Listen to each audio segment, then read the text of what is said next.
ರಾಜಕೀಯ ನಿವೃತ್ತಿ ಬಗ್ಗೆ ಮಾತಾಡಿದ್ದಾರೆ. ರಾಜಕಾರಣದಲ್ಲಿ ಕೆಟ್ಟ ಪರಿಸ್ಥಿತಿ ಇದೆ ಅಂತ ಹೇಳಿದ್ದಾರೆ. ಇಲ್ಲ, ಅವ್ರೇನು ಹೇಳಿದ್ದು ಇವತ್ತಿನ ರಾಜಕಾರಣ ಭಾಳ ಹಿಂದಿನ ರಾಜಕಾರಣ ಥರ ಇಲ್ಲ ಅಂತ ಹೇಳಿದ್ದಾರೆ. ಬಿಟ್ಟರೆ ಇವತ್ತು ರಾಜ್ಯದ 8 ವರ್ಷಗಳ ಕಾಲ ಮುಖ್ಯಮಂತ್ರಿಗಳಾಗಿ ಕರ್ನಾಟಕ ರಾಜ್ಯದಲ್ಲಿ ಮಾದರಿಯ ನಾಯಕರಾಗಿರುವಂಥ ಇವತ್ತು ಸಿದ್ದರಾಮಯ್ಯ ಸಾಹೇಬರು.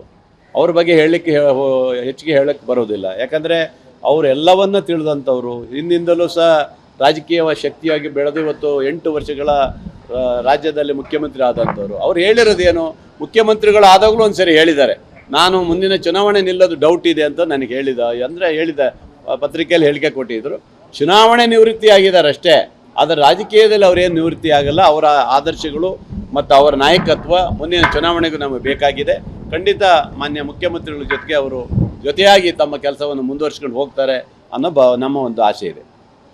ಆಮೇಲೆ ಸಿಟಿ ರವಿ ಅವರಿಂದ ಎಫ್ಐಆರ್ ಆಗಿದೆ ಸರ್. ನೀಟ್ ವಿಚಾರವಾಗಿ ಮೌಲ್ವಿಗಳು ಅಜೆಸ್ ಹೇಳಿದ್ರೆ 3 ಅಕ್ಷರ ಬರಲ್ಲ, ನೀಟ್ಗೂ ಅವ್ರಿಗೆ ಏನು ಸಂಬಂಧ ಅಂತ ಪ್ರಶ್ನೆ ಮಾಡಿದ್ರು. ನೋಡಿ, ಸಿ.ಟಿ. ರವಿ ಅವರು ಹಿಂದುತ್ವದ ಭಾವನೆಗಳು ಇಟ್ಕೊಂಡು ಎಷ್ಟು ದಿನ ನಡೀತದೋ ಗೊತ್ತಿಲ್ಲವಲ್ಲ, ನಡೆಯೋದಿಲ್ಲವಲ್ಲ. ಈ ದೇಶದ ಪ್ರಜೆಗಳು ಎಲ್ಲರೂ ಇದ್ದೀವಿ ನಾವು. ಇವತ್ತು ಹಿಂದೂ ಇರ್ಬೋದು, ಮುಸ್ಲಿಮ್ ಇರ್ಬೋದು, ಕ್ರಿಶ್ಚಿಯನ್ ಇರ್ಬೋದು, ಎಲ್ರಿಗೂ ಬದುಕೋಕ್ಕೆ ಅವಕಾಶ ಇದೆ, ಎಲ್ರಿಗೂ ಹಕ್ಕಿದೆ. ಯಾರು ಹೇಳಿದ್ದು? ಏನು ಅವರೇನು ತತ್ವಜ್ಞಾನಿನ ಸಿ.ಟಿ. ರವಿ? ಏನು ಬೇಕಾದರೂ ಬಾಯಿ ಬಂದಾಗ ಮಾತಾಡೋದು, ಆಮೇಲೆ ಇಲ್ಲ ಹಿಂಗೆ ಹೇಳಿದೆ ಹಂಗೆ ಹೇಳಿದೆ.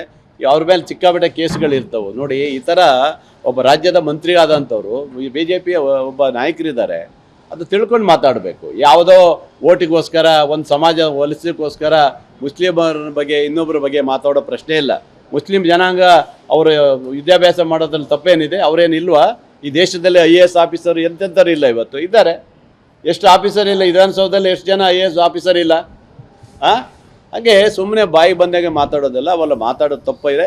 ಖಂಡಿತ ಮಾತಾಡೋದು ನಾನು ಖಂಡನೆ ಮಾಡ್ತೇನೆ. Sir, CT. ರವಿ ಅವರು ತಮ್ಮ ಪತ್ರಿಕಾಗೋಷ್ಠಿಯಲ್ಲಿ ಬಿಹಾರದಲ್ಲಿ ಆದಂಥ ಆಕ್ಸಿಡೆಂಟ್ ಆದಂಥ ಒಂದು ವಿಡಿಯೋನ ತೋರಿಸ್ತಾರೆ. ಆ ಒಂದು ವಿಚಾರದಲ್ಲಿ ನಿಮ್ಮ ಸರ್ಕಾರ ಅವ್ರ ಮೇಲೆ ಕ್ರಮ ತಗೊಳ್ಳೋಕ್ಕೆ ನಿರ್ಧಾರ ಮಾಡುತ್ತಾ ಸರ್? ನೋಡಿ, ಅವ್ರು ಹೇಳಿರೋದು ಡೆಲ್ಲಿಯಲ್ಲಿ ಆಗಿರೋದು ಅಂತ ಹೇಳಿ ಹಿಂಗೆ ಮಾಡಿರೋದು.